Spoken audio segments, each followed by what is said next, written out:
Isang buwan, 3 linggo, 4 na araw at 5 oras na mula nang ako'y iwan mo. Kung saan-saan ko hinanap ang sarili ko na ibinigay ko sa iyo at nung nawala ka, hindi ko na alam kung saan mahagilap. Inakyat ko na yung sagada, nilagay ko na yung galera, at ngayon, sa wakas, natagpuan ko na siya. Natutuwa nga ako dahil mas matatag na siyang tao ngayon kaysa bago kanya nakilala.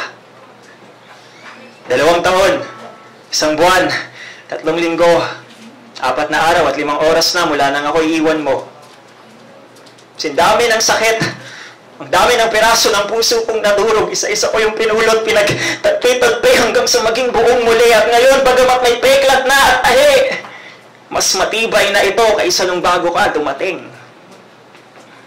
2 taon, 1 buwan, 3 linggo, 4 na araw at 5 oras na mula nang ako'y iwan mo. Daang-daang gabi akong umiyak, halos isang dagat ng luha ang inilabas ng namumugto kong mata. At ngayon, sa wakas, malinaw na sa akin ang lahat. Ang galing. Para akong may bagong salamin.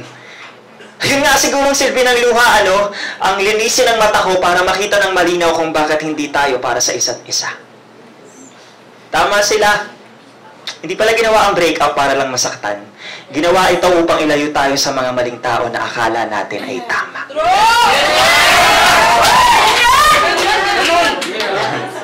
Kaya ko na ulit mabuhay nang wala ka.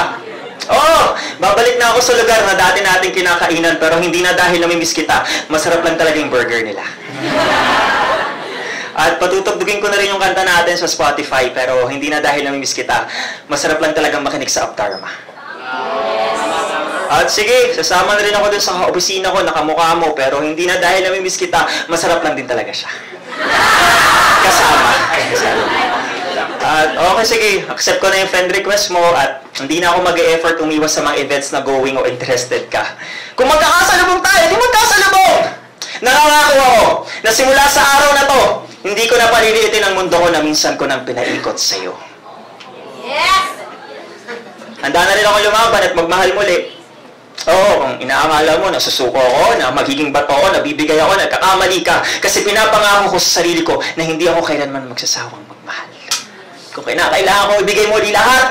Ibibigay ko buong sarili, buong mundo, ibibigay ko ng buong-buo, ng paulit-ulit.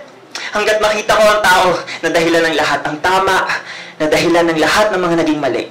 Ang oo, na dahilan ng lahat ng mga naging hindi. Ang sapagkat na dahilan ng lahat ng mga bakit.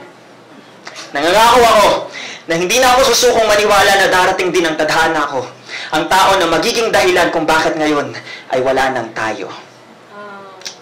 Ngayon, kung sakali mang malasin, huling masaktan, madapa, wala mo na, ganun naman yun eh. Nangangako ako na anumang klaseng pait ang matikman ko sa pag-ibig, hindi ako kailanman tatabang. Ako'y mananatiling matamis, hindi na magmamaasin. Para akong nagising sa isang napakatagal na pagkakahimbing. Muntik na akong masanay.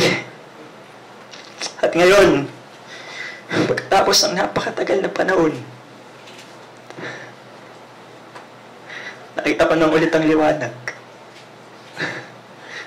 Oo, naiiyak ako pero di na dahil sa iyo, Naiiyak ako sa tuwa. Sa saya. Kasi ganito pala, ganito pala yung pakiramdam kapag naka-move on na. 2 taon, 1 buwan, 3 linggo, 4 na araw, at 5 oras. At sa wakas, handa na ako! At nanangako ako, sumusumpa sa kung sino man ang nasa itaas, na simula sa araw na to, burato ka na sa buhay ko, na simula sa araw na to, wala ka na sa sistema ko, na simula sa araw na to, wala na akong